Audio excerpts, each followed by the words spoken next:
আজকে আমরা পরমাণুর গঠন অধ্যায়ের বড় কোশ্চেনগুলো নিয়ে আলোচনা করব। হ্যাঁ, আগের দিন আমরা শর্ট কোশ্চেন, তাছাড়া প্রত্যেকটা চ্যাপ্টার আমরা পড়িয়ে দিয়েছি।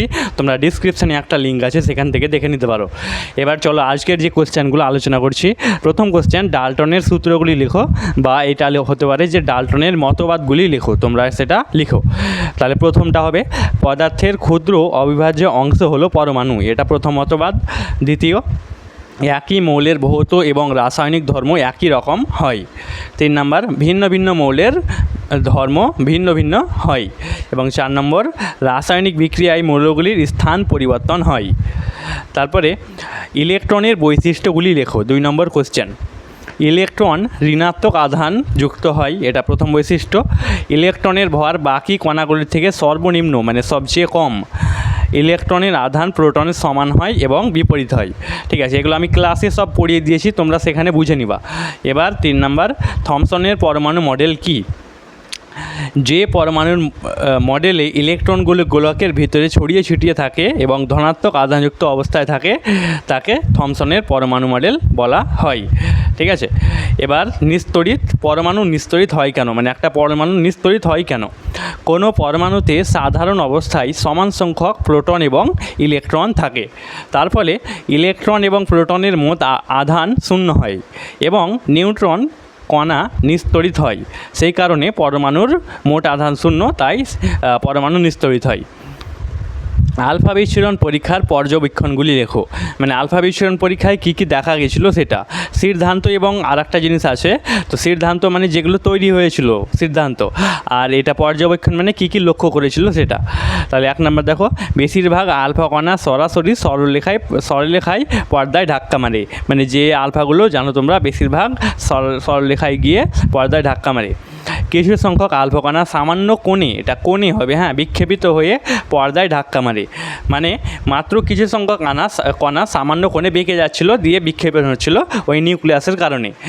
আর দেখো 3 নম্বর, যে 20,000-এর মধ্যে 1-2টি কণা সমকোণে বা 180 ডিগ্রি কোণে বিক্ষেপিত হয়, মানে এই কণাগুলো সামান্য কোণে বিক্ষেপিত হয়। রাদারফোর্ডের সিদ্ধান্তগুলি লেখো, তো এটা হবে রাদারফোর্ডের পরমাণু মডেলের সিদ্ধান্তগুলি লেখো। তোমরা লিখবা যে রাদারফোর্ডের পরমাণু মডেলের সিদ্ধান্তগুলি লেখো। উত্তর হবে পরমাণুর বেশিরভাগ অংশ ফাঁকা হয়, প্রথম, এটা পয়েন্ট।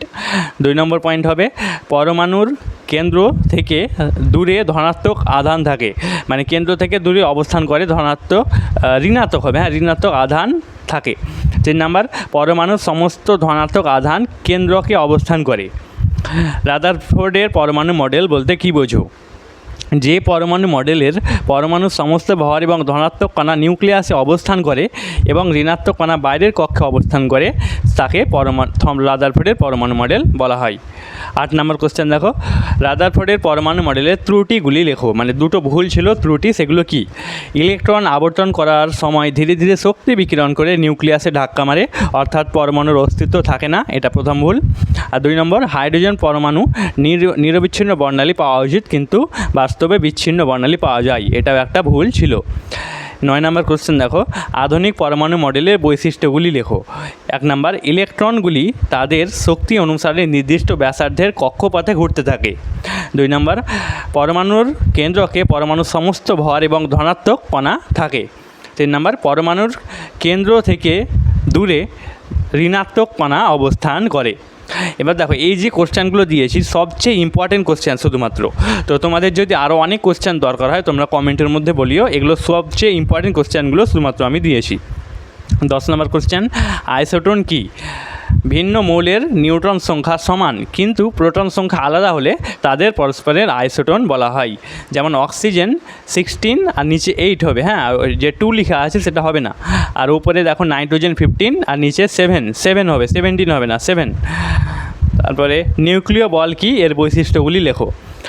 কোনো পরমাণু নিউক্লিয়াসের প্রোটন এবং নিউট্রনকে যে বল আবদ্ধ রাখে তাকে নিউক্লিয় বল বলা হয়। এই বলের বৈশিষ্ট্য, এই বলটি 10⁻12 মিটার এর মধ্যে ক্রিয়াশীল হয়, মানে এর মধ্যেই ক্রিয়াশীল হবে, এর বাইরে ক্রিয়াশীল হবে না। এই বল কুলম্বের সূত্র মানে না, মানে এটা কুলম্বের সূত্র মেনে চলে না। 3 নম্বর, এক্স রশ্মির প্রভাবে আয়ন সৃষ্টি হয়। আচ্ছা, এটা এখানে লেখা দরকার নেই, হ্যাঁ, এক্স রশ্মির প্রভাবে আয়ন সৃষ্টি হয়, এটা আমার স্টুডেন্ট একটা কেউ ভুল করে লিখে দিয়েছে।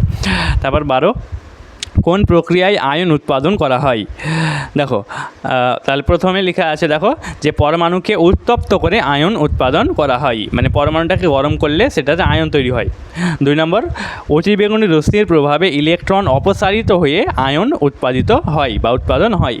3 নম্বর, এক্স রশ্মির প্রভাবে আয়ন সৃষ্টি হয়। এই লেখাটা ডবল লিখে দিয়েছিল, তাহলে এইগুলো আয়ন কী কী হয় সেটা তোমরা মনে রাখবা। আর আজকের দেখো লাস্ট কোয়েশ্চেন এবার আছে যে আইসোবার কী? দেখো ভিন্ন ভিন্ন মৌলের ভর সংখ্যা সমান কিন্তু প্রোটন সংখ্যা আলাদা থাকলে তাদের পরস্পরের আইসোবার বলা হয়। মানে যাদের আইসোবার মানে ভর সংখ্যা সমান হবে সেটা আইসোবার। যখন প্রোটন সংখ্যা সমান হয় তখন আইসোটোপ হয়। আর একটা আছে আইসোটন, নিউটন সংখ্যা সমান। এবার এটার উদাহরণ দেখো, এ আর প্রথমটা হবে ছোটো হাতের এল হবে না, ক্যাপিটাল এ স্মল আর। এ আর 14 মানে ওপরে 40 নিচে 18, আর ক্যালসিয়াম ওপরে 40 নিচে 20। তাহলে এই দুটো আইসোবারের উদাহরণ। এবার দেখো এই যে সব কিছু তোমাদের ভালোভাবে বুঝতে হবে, তার জন্য সেগুলো বোঝার জন্য আমাদের চ্যানেলে গিয়ে দেখো প্রত্যেকটা ভিডিও দেওয়া আছে, ডিসক্রিপশানে লিঙ্কে ক্লিক করে তোমরা দেখে নাও এবং ভিডিওটি লাইক করে দাও। আবার আমাদের পরে ক্লাস দেখা হচ্ছে, সবাই ভালোভাবে দেখো।